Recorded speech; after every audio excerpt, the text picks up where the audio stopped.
Olá, turma. Bom dia, boa tarde, boa noite. Aqui é o professor Leandro Rezende, responsável pela disciplina de Ciências da Escola Municipal Castro Alves I, do município de Imperatriz, Maranhão.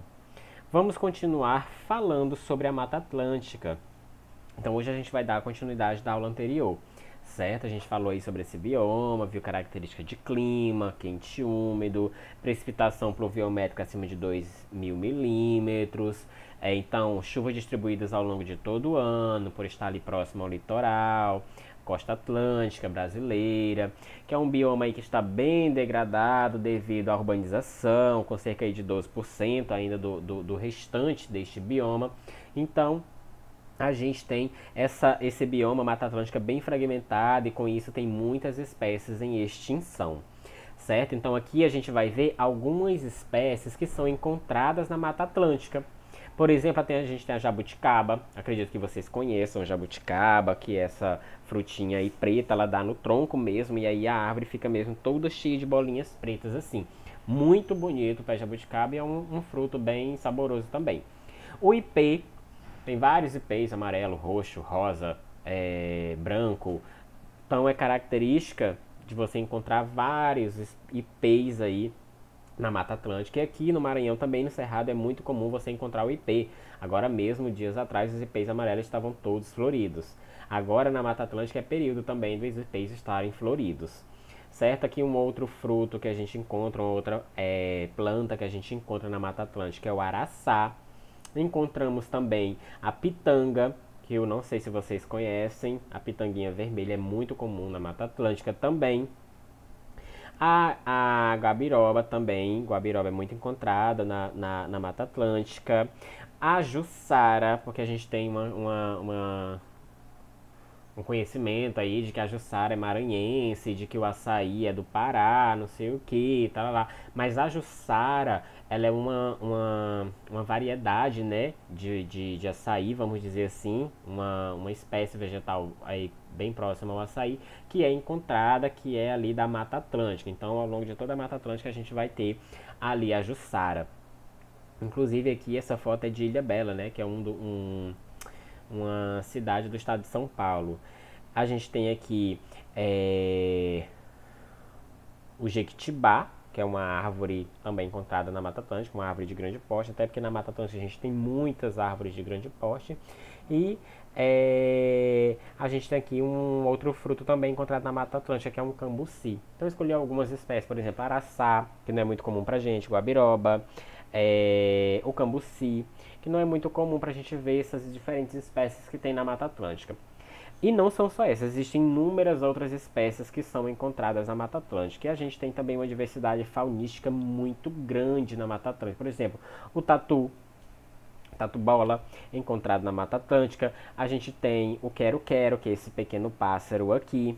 A gente tem a onça pintada, o pintadinho, que muitos conhecem também por jaguatirica, que está ameaçado de extinção, que é uma espécie muito carismática, encontrado na Mata Atlântica, também conhecido como gato do mato.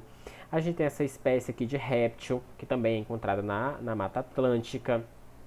Aqui a gente tem um mico, né? Mico-leão de cara preta, o mico-leão dourado, como eu falei para vocês, tem várias espécies de primatas na Mata Atlântica.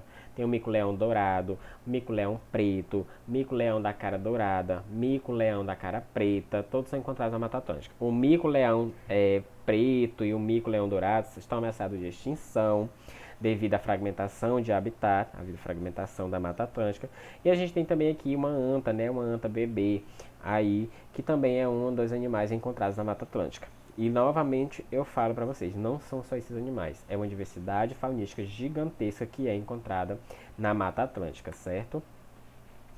E aqui a gente tem, além da grande diversidade animal e da grande diversidade vegetal, a gente tem uma grande diversidade cultural. Por que a gente tem uma grande diversidade cultural? O bioma, ele passa por 17 estados brasileiros. Não tem como não ter uma diversidade cultural, diversidade culinária, diversidade de culturas, diversidade de povos. Você vê que ele passa pela região sul, pela região centro-oeste, pela região sudeste, pela região nordeste. Só não passa pela região norte. Mas todas as outras regiões, a gente tem ali partes da Mata Atlântica. Então é muita diversidade que tem nessas 4 regiões de cultura, de culinária, de costumes, de festividades. Então, dentro desse bioma, a gente vai ter comunidades indígenas, comunidades quilombolas, comunidades caiçaras, que está errado o nome ali, mas é caiçaras, comunidades ribeirinhas.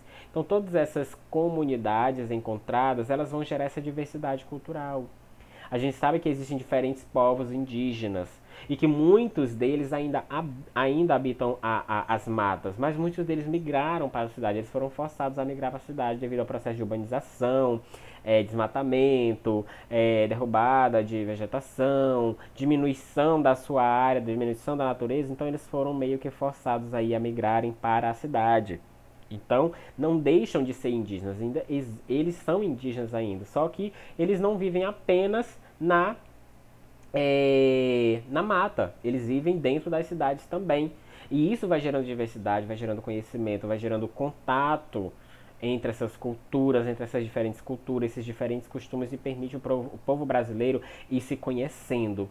E além disso, ter essa miscigenação, conhecer essa miscigenação brasileira de povos indígenas, de povos pretos, de brancos, seja qual for a diversidade, seja qual for a origem africana, europeia, indígena, portuguesa, seja lá qual for, a gente tem, então, muita diversidade aí brasileira. E isso pode ser visto dentro desse bioma Mata Atlântica, que a gente vê que no sul eles têm costumes, culturas, vestimentas, tudo bem diferente daqui do Nordeste. Você vê que o clima lá é diferente do daqui, então tudo isso vai influenciar nessa grande diversidade cultural, certo?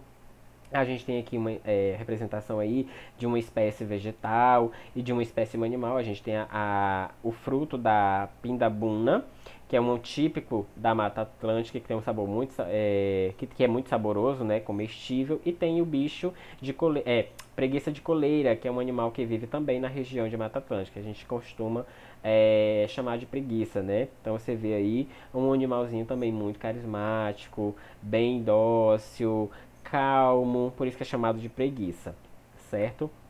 E aí, para fechar, a gente tem um dos problemas, vamos dizer, não dos problemas, mas das causas aí, né, dessa Mata Atlântica ela ter sido fragmentada e sofrer um grande processo de urbanização, e com isso ela tá como ela tá hoje, cerca de 12 a 14% apenas da vegetação original.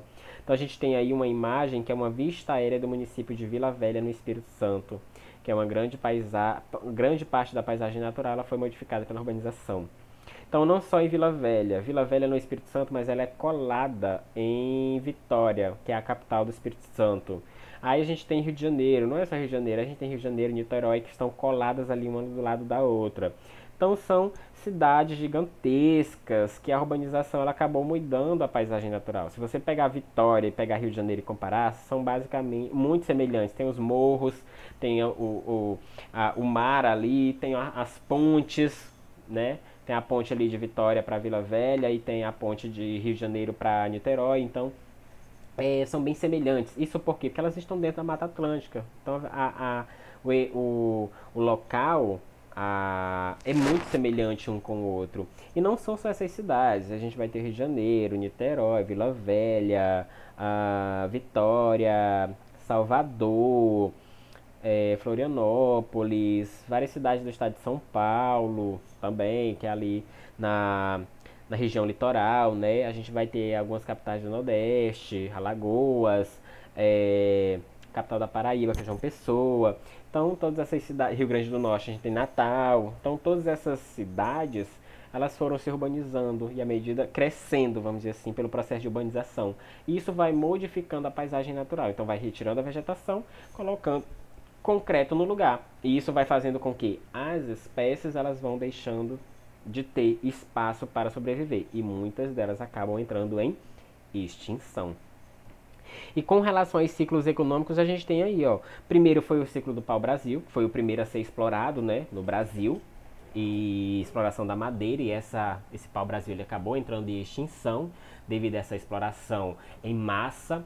Depois veio a cana-de-açúcar, ou seja, veio a retirada do desmatamento da vegetação para o plantio da cana-de-açúcar. Principalmente em muitas áreas do Nordeste teve esse plantio da cana-de-açúcar, e ainda existe. Depois veio o ciclo do ouro, quando eles começaram a adentrar ali para a região de Minas Gerais. Então a área de vegetação de Mata Atlântica ali de Minas Gerais, ela foi sendo desmatada, ela foi sendo, vamos dizer assim, sofrendo o impacto da ação humana aí nesse ciclo do ouro. E aí depois veio o desmatamento para o plantio de café. Então são quatro ciclos econômicos aí que veio impactando, uma atrás do outro, impactando este bioma. E isso a gente vê as consequências hoje, né? Com a redução gigantesca da área do bioma, fragmentação desse bioma, a gente tem somente fragmentos da floresta, por isso a gente tem uma área tão pequena atualmente, certo? Então, era isso que eu tinha que falar para vocês. Espero que tenham entendido. Tenham todos um bom descanso. Qualquer dúvida, mandem mensagem, certo? Estudem, leiam, pesquisem, porque tem muita coisa para se aprender sobre Mata Atlântica, sobre os biomas, sobre a diversidade de fauna e diversidade de flora do Brasil, certo? Bom descanso e até a próxima aula.